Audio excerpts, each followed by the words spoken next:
It's a really big failure. When we started our natural swimming pool project, we imagined something like this.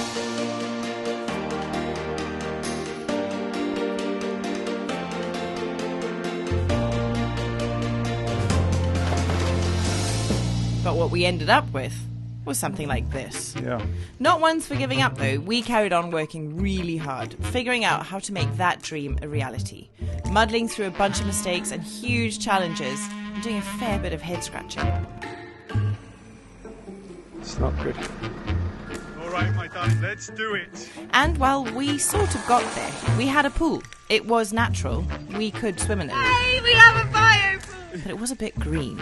And so we decided to finally call in the experts. And thanks to you guys, we got in touch with this guy, who happens to own this pond. Hello, Martin. How are you doing? Thanks for coming. And he agreed to come and visit us and bring with him a bunch of his hard-working pals. And now our pool is starting to look like this. But before we dive in and join all the life that's calling it home, let's rewind a bit and tell the story properly. Super early wake up this morning, 4 a.m. Obi starts barking. He's going crazy. He's barking like a mad dog. Tara rolls over and goes, John, John, John. So, a 4 o'clock wake up. It's a bit of a shock. And all I could see while John left the room was lights shining through the slats of the window. And I thought, he's getting kidnapped. 100% he's getting kidnapped. So the reason I'd kicked John out of bed is because it had woken Crusoe up, who had come back down into bed with me. And if I don't stay there, he doesn't go back to sleep. And I was like, why am I having my children wake up at 4 o'clock in the morning? Have you had kids get woken up at 4 o'clock in the morning? What kind of children have you got for the day? It's not worth it. So John, out you get. So, Obi's barking at somebody knocking on our front door at 4 o'clock in the morning. Now, I'm remembering this time when I was in El Salvador, 2002, and I'm there, lying in bed, and it's about 4 o'clock in the morning, and there's a knock on the door. What they used to do in El Salvador to the tourists, this is a long, long time ago, would be to knock on the doors of really remote cabins like the one I was staying in and point a gun in their face until you kind of gave them everything that you had in the house, or worse still, kidnap you. It was a long time ago, like I say. I think El Salvador's changed quite a lot since then. The trick there was, if you don't open the door, they can't get you. So in El Salvador in 2002, I didn't open the door. Can we use this one? Please? We can use that one. Yeah, why don't you take it to the courtyard? That's where it's going to be needed. Where? That way. That way? Yeah. So I see this first batch of lights going through the slats of the window. And I'm like, oh, it must be the bread man. Obi's just woken up because the bread man, John will be back any second. But then he didn't come back. And 10 minutes later, there's another lot of lights going through the slats of the window and I can hear an engine revving. And I was like, no, for sure he's been kidnapped. So then I'm lying there going, but if I get up, Crusoe's going to wake up and then I'm going to have a grumpy kid all day. What's more important? Save your husband from a kidnapping or keep the kids asleep? It's a serious dilemma. Anyway, eventually I was like, okay, if John got kidnapped and I didn't run out and get the number plate of the kidnapper, because I wanted Crusoe to stay asleep, that would kind of haunt me for the rest of my life. That's exactly what every man wants to hear, isn't it? A woman leaning out of the window just to make sure that she's got the license plate. You know, no man wants to know that his wife is chasing after them when they've been kidnapped and come back, come back. No, my wife gets a pen and a piece of paper to write down the license plate number. And my phone to call the police super quick. 122, it's definitely not 999 and it's not 911. Who was it? It's 112 in Europe, isn't it? Well, emergency numbers. Thank goodness we've never had an emergency, my darling.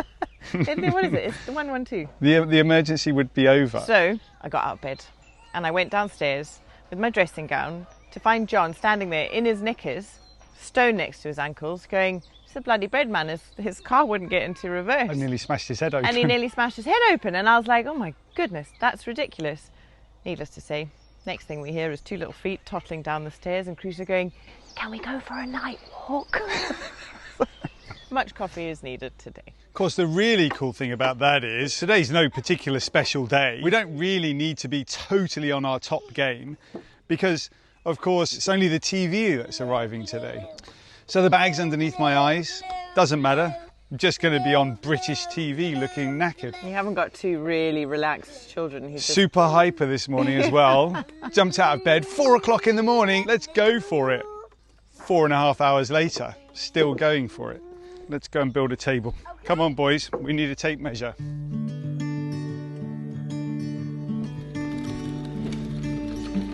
Who's robbed the tape measure?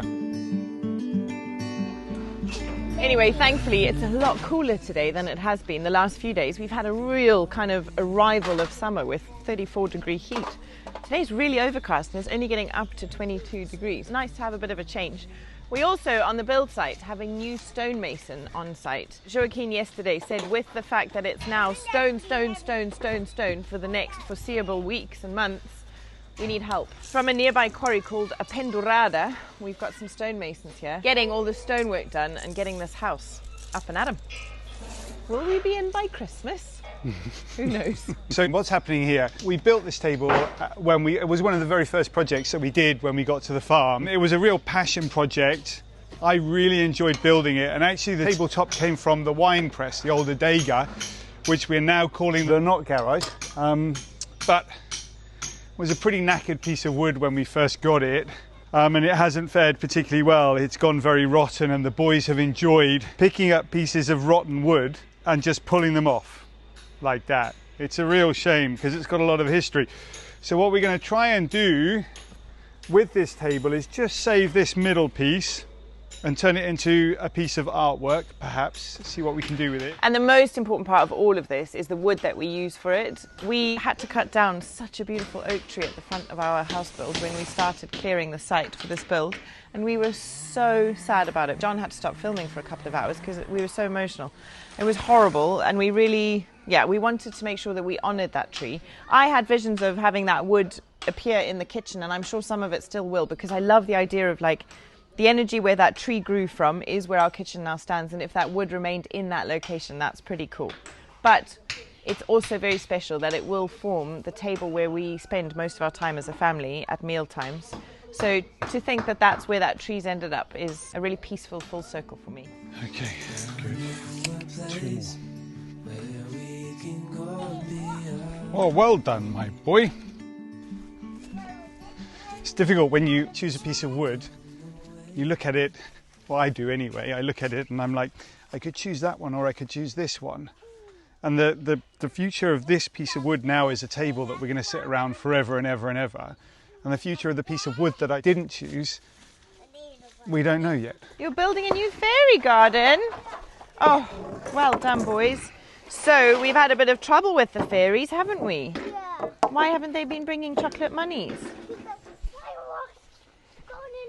These pesky fairies at the moment keep not coming to give the boys chocolate when they make their fairy gardens, because it's the summertime, and in the summertime in Portugal there is a lot of fireworks. Well, we're in the season of summer festivals, so all the villages around us have fireworks going off. It's the time of weddings, birthdays.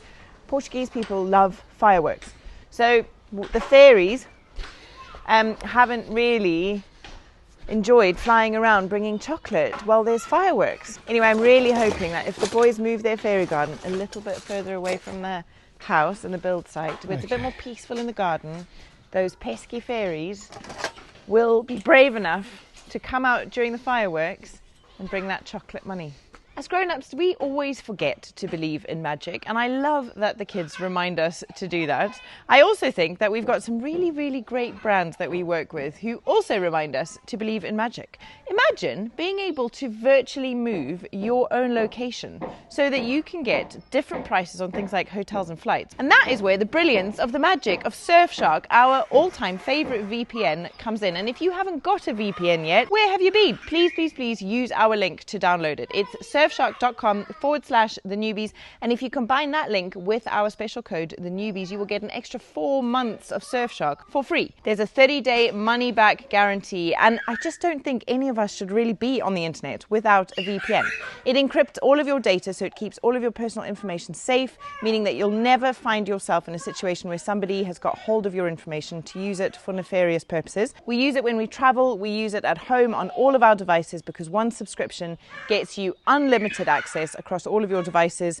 And it's just the easiest, smartest, simplest way to include a little bit of magic in your life. So that link again is surfshark.com/TheNewbys. You can scan this QR code that's on your screen. Use our code TheNewbys for an extra 4 months for free. Thank you, Surfshark. Let's get back to building a table. Right, I'm going to need a hat. Hat? Yeah. What for? You know, keep my hair out of my face.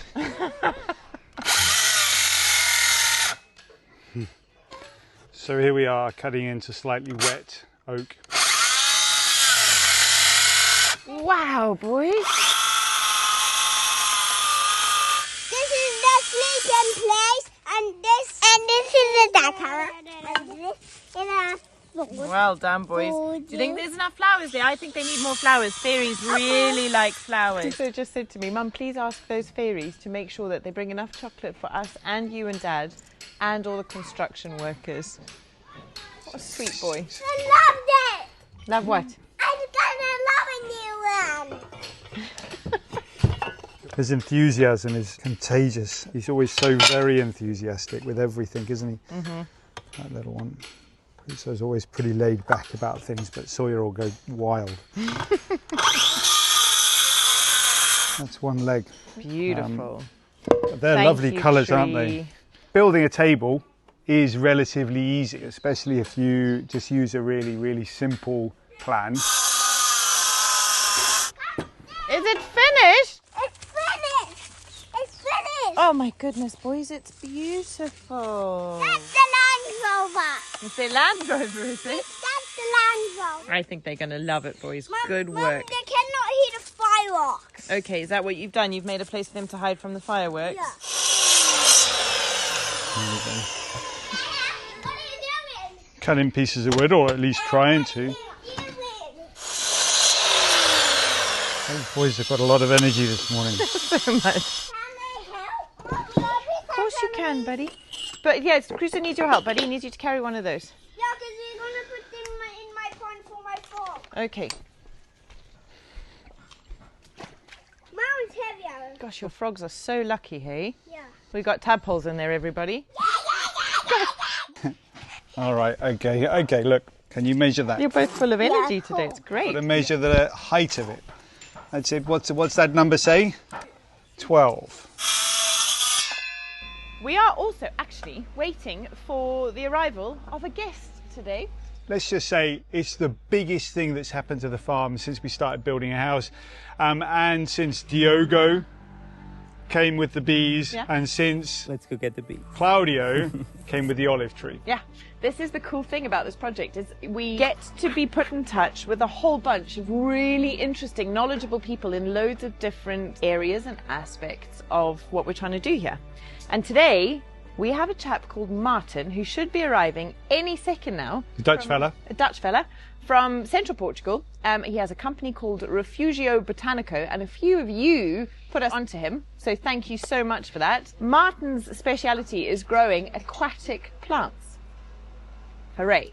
So he should be arriving any second with a car full of aquatic plants for us to finally plant the biopool. What's going to happen basically is Martin's going to come along and he's going to go, what have you done here? Yeah, I'm a bit nervous. Aren't you nervous? Yeah, I am, of course. You know, the amount of drama that biopool has created through making mistakes and having a bunch of failures. What I do know is that Martin's own biopool and gardens are magnificent. Someone did what was it? It was Farmer for Fun, wasn't it? Another Portuguese channel did a big video on A farm Martin's tour, place, didn't and you? we were just like, holy moly, that is incredible. Yeah. We'd love to get down there one day, but this time round, Martin's very, very kindly I think come it's up here. from us. No, it's down in the Serra de Estrela. It's south, 3 hours south. Is it? Yes. Well, he's come a long way today. Yes, he has. That's the arrival of Martin. Hi. How are you doing? Sarah. Nice to meet Hi, you. Martein. Hello, Martin. How are you John. doing? Thanks for coming. So Martin's from Refugio Botanico. Refugio Saying that? Botanico, that's There you right, go. yes. Which is in the Serra de Estrela. Nearby, yes. Nearby. So we're about to go and show him for the first time the biopool, what we created. You need to know that we did this with no plan really. We're like winging it, going No now worries. we do this, We'll now have a we do look at that. it. So please be very I'm honest. curious. Okay. Yeah. Oh yeah. Well, I'll be honest, curiosity don't worry is about good, it. and just be honest. If it is a total disaster, Oh, it was John's fault. It's fixable if it's a total disaster. Okay. But, Okay, you good. know, this is actually quite nice for a first time. Did you watch a video or so? Or did you We did a bit of draw research. this yourself? Yeah, no, we it's all John. Like, this is John's vision, basically. We watched a few videos, we did a bit of reading, Right. and then we made it up as we went along. Let's have a look. Come on. So you can see we put The water has a lot of life. Huh? so much. You see all these little insects. I asked you if it holds the water. That's the most important thing. And then the second thing is clear water. You want to keep it clean. You want to see the bottom. And that's the thing with the filter. There's no filter, so that's a little difficult. Okay. Can we put a filter in retrospectively? Yes. But if you want to do it right, it's at least 10% the volume of the pool. So it's large. Oh, okay. So you'll have to make a wetland somewhere there, and I'll sketch it out. You know, have a Okay. look. Okay. And I'll talk about it. Water is green. It's a little murky. It's because there's a lot of organic material in it. Okay. Also a bit of plankton, and that's why it goes green. Yeah. But there's nothing that decomposes the organic matter, that turns it into its respective minerals. You need something. You need a biofilm. That's actually the thing. The biofilm is nothing but if you have a piece of gravel like this, you know, you put that on the water, and eventually, all around it, you'll get this very thin layer of microorganisms. Okay. And they eat up all that organic matter that's in there, Uh-huh. and then the water goes clean. Amazing. Other things that have biofilms are aquatic plants. Uh-huh. So you could also say, I'll do it only with aquatic plants. Thing is, that is not as stable. Okay. And because the plants grow depending on water temperature, depending on light, depending on a lot of things. And it's only when they grow that they filter. Okay. And it's not really the plant itself that filters, it's the biofilm that's on the leaves and the biofilm that's on the roots. So I brought a lot of aquatic plants. Yay. A lot of different species that Okay. have different growth peaks throughout Okay. the season. Cool. So that throughout the year you kind of have a constant filtration. Amazing. Will it work? I hope so. Okay. But not as well as an external filter. Okay. What we could do is plant this and see how it develops. Okay. If it doesn't stay as stable, I'll construct an external filter somewhere else and use some of the plants you already have to plant it with, because Okay. those filters need some plants. Okay. So we would have like a separate pool, that's the filter. Yes, The water goes into, it Yeah, filters down and then somewhere- it comes out. a bit higher up. So Okay. you're gonna make a waterfall or Yeah. something, a little stream. The idea is that you have a pump in here, pumps the water up, and then you have, it's called a wetland, it's a pool. So Okay. say this is, I don't know, 50 cubic meters. Then you make the one there that's 5 cubic meters. Okay. The water comes in from below, rises through the gravel, and remember all of this is colonized by microorganisms, Yeah. so it all filters. Also all the sediment that's in the water that the boys kick up, Yeah. it settles. Okay. And then rises to the surface where the plants are, and then Okay. through a waterfall, a little stream, goes back to the pool, and it goes like this again. And do you put those microorganisms, like, are No, they something no, they no. just come? I took them from my pond. Okay. That is to say, I didn't clean off the plant roots. Okay, cool. So there's a bit of Perfect. dirt on there. Yeah. So you actually They'll inoculate colonise in this here pond and- with Perfect. microorganisms that are in my Okay. pond. Okay. If you do this with plants only, like we're doing now, Yeah. it may take a year before Oh, you wow. actually see some improvement. Gosh, Now we're that's going quite a to the difference. into the summer. So water temperatures are rising, the plants will grow, Okay. the roots and the leaves of the plants will get colonized with all kinds of microorganisms if they're not enough already. So it'll go a bit faster in the summer, but still, it's a sensitive system. Okay. What are you thinking? I love to be able to listen to somebody that actually knows what they're talking about, Yeah. talk about something, and then freely just give up that knowledge so that we can have an understanding of what we've built here. Yeah. I love it. It doesn't just become a pool at the bottom of the farm where the boys go swimming. Yeah. It's like this It's is an it's an ecosystem. ecosystem that we're custodians of, that we've got to take care of and that we've got to look That's well after. said, because it's not something that I invented. It's Yeah. just imitating nature, something Yeah. that already exists, that has existed for hundreds of millions of years. Cool. Let's go and have a, Yeah, go and let's have a get look plants. at it. Just leave Martin and Tara having a chit chat about the plants. I'm really keen to get back there, but I heard a truck come down here. I'm interested to see what's going on. Ah, we got some more sand. Just delivering a whole bunch of sand, that's all. Good.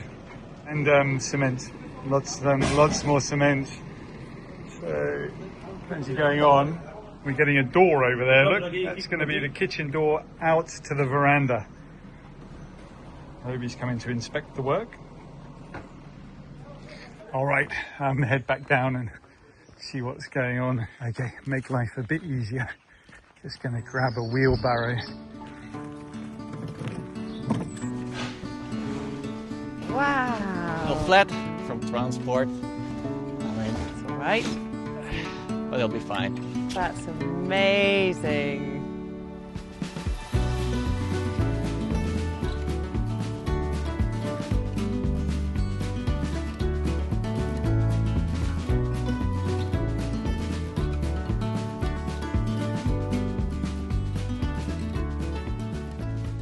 When this all goes into place, Yes. Martin, what do we say to the boys? Look, you can't touch, because they're going to be curious. Now that's a trade-off, because They you want to filter this, so you need a biofilm. The biofilm lives on the roots of the plants Yeah. and the leaves of the submerged plants. Once you disturb those, the filter action goes away. So they're not allowed to touch them. And leave the beach area open, Great. so Let's they do can it. play here, and I will just heavily plant that there. Okay. Martin has bought his big long Wellington boots. What are they called? Galoshes? They're like fishing boots.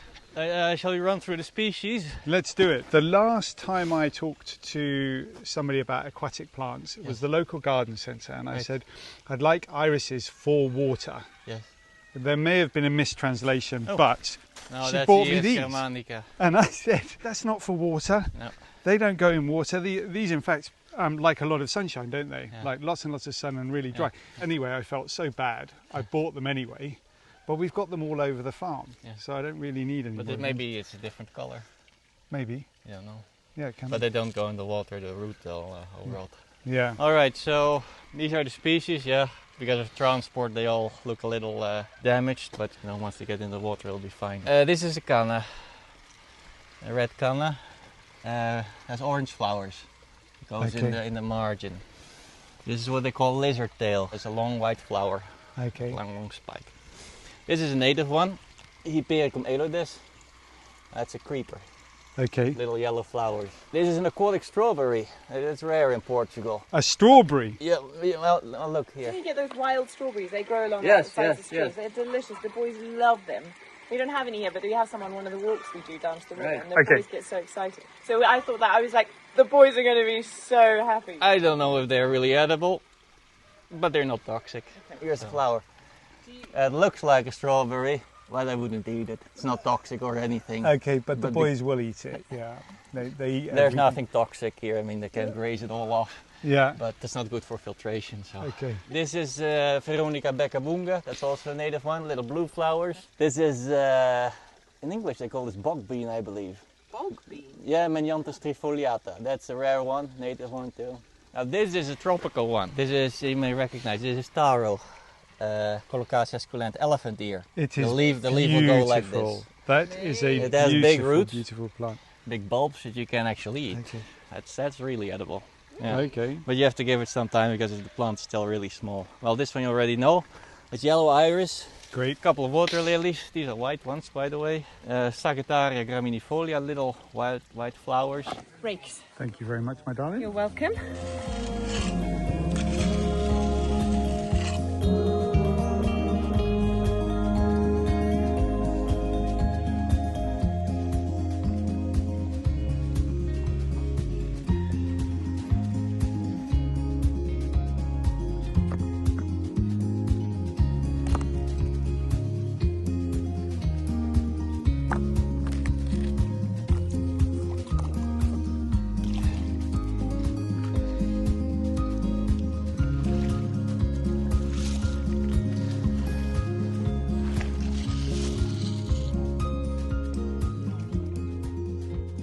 You know, this will attract snakes too.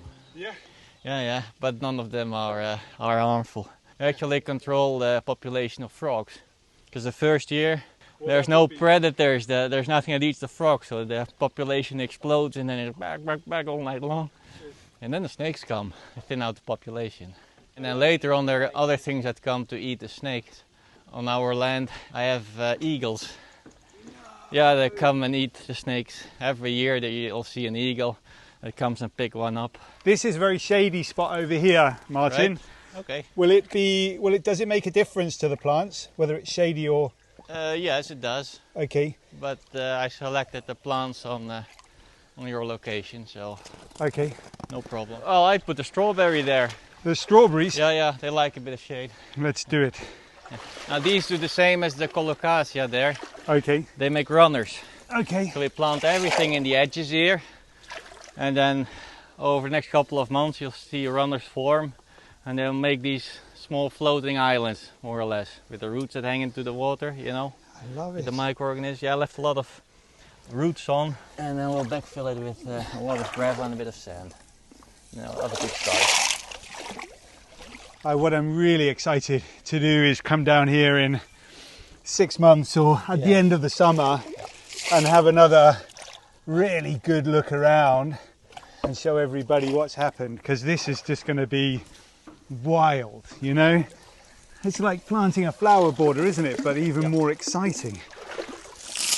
I think we might need Mario to deliver us a bit more gravel. Yes, here in the deeper area. Yeah. And maybe get a bit of sand. Yeah, that's fine. Yeah, just to give it a start. There we go. And then this is to make sure that it stays in place. The really tricky thing about making a biopool like this is if we were building it just to be a pool that we'd swim in the middle and that was it, it would be so much easier to know that we could plant and keep it looking as we really want it to. But we've got 2 boys and a dog, and they just like to play around the edges. And then there's this question, what's better?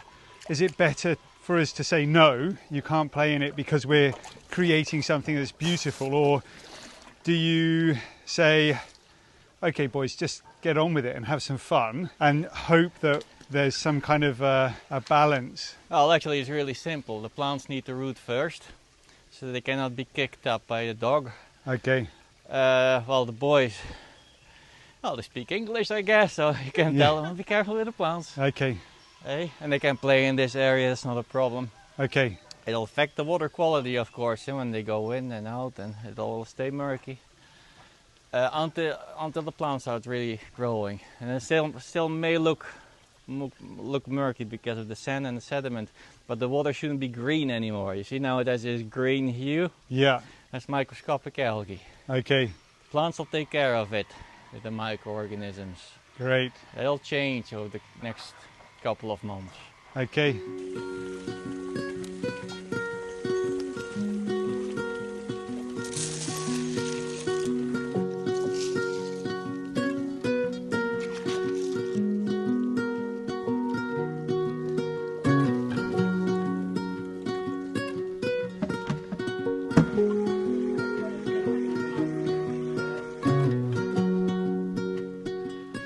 It's a pity, it's too deep. It's flowering. You can see the flowers that it's just below the water. Wow, it just already it looks magnificent. See, that's what plants do to a place. You know, immediate. Like you don't have to wait 6 months to see a plant bloom into all its glory. You've got immediate satisfaction. Obi, out! You are banned from the biopool. It's such a complicated thing to build a biopool and make it successful, and yet Martin's here making it look super simple, isn't he? Along with beekeepers, gardeners must live basically forever. It's such a relaxing thing to do. So we're going to basically live forever here because we've got bees and we've got gardens. So this was a children's toy, but you could also say, gosh, I'll get one that's a bit bigger, that branch, put it here, you know, wedge it in between the rocks, make it go like this, and I'll make a great outlook post for a kingfisher. That's what attracts them, a nice open spot where they can you know, look at the entire pool, spot the frog, and then you'll always see them go back to the same spot on the branch. And this you bought at a garden center, right? You did. And now it's not anymore in the pool. That's an invasive species. Is it? Aponogeton distachios. Okay. Makes an enormous amount of seeds, clogs waterways. And the danger is that if you propagate it here, seed will spread downstream there, you know, with the rest of the water, and it'll be everywhere. As an amateur, I've put that in there. It's an invasive species, so presumably it would just take and go crazy really, really quickly. Yes. So I would have probably, in my ignorance of gardening and aquatic plants, I would have probably been absolutely delighted with that plant because it would have been very successful. Yeah. And that right there is why you pick up the phone and call Martin, because, you know, with absolute confidence, just walks past and goes, out you go, you're not in here, that's not the right plant, that's going to cause you problems, and we don't want problems. Martin's throwing out so much knowledge and so much information at the moment. There are people out there, I know, who would be watching this that would want to watch the entire 4 hours of us down here planting and talking about the plants and talking about how they grow. But of course, you know, not everybody wants to see that, so we've probably squeezed this into 25 minutes. But let me tell you, it's been genuinely fascinating. It's like being in a physics class, but not with Mr. Perkins. It's also reminded me about the responsibility that you have when you become a custodian of land, wherever it may be. We all have a responsibility to try and do things properly, and ignorance is the biggest problem, and we've just proven that. You know, there we were, we pop out to garden centre going, oh, this looks nice, it's in a tub of water, it must be for a pond, we'll chuck it in our pond.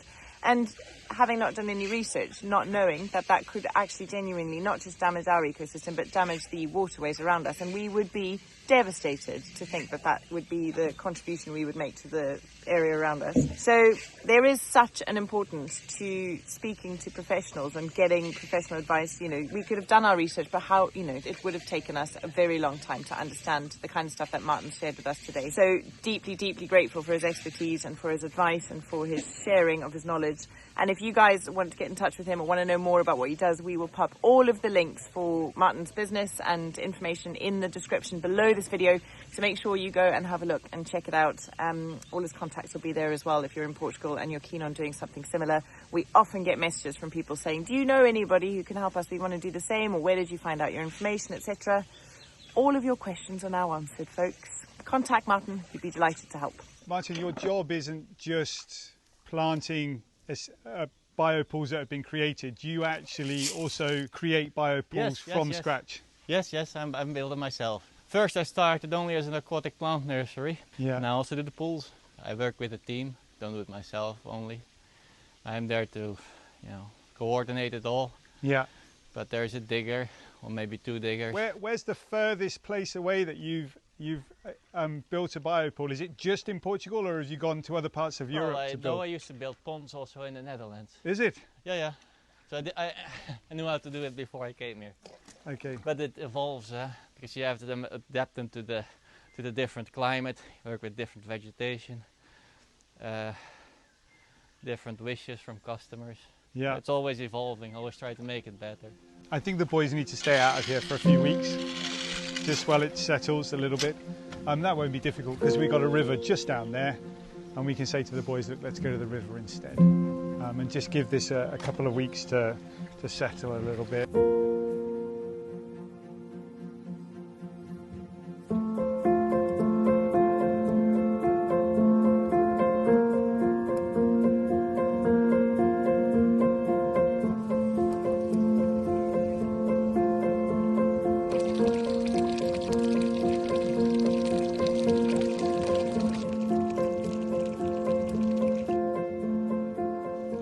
About your biopool actually becoming bio?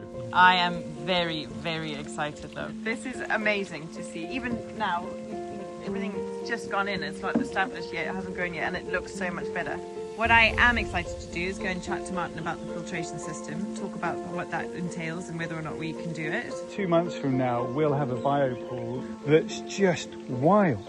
And if we put that stick on the side of the pool, we might even have kingfishers visiting. So next episode we'll be finishing off a table and of course putting some more stone on top of the other stone to create some epic arches on our house build.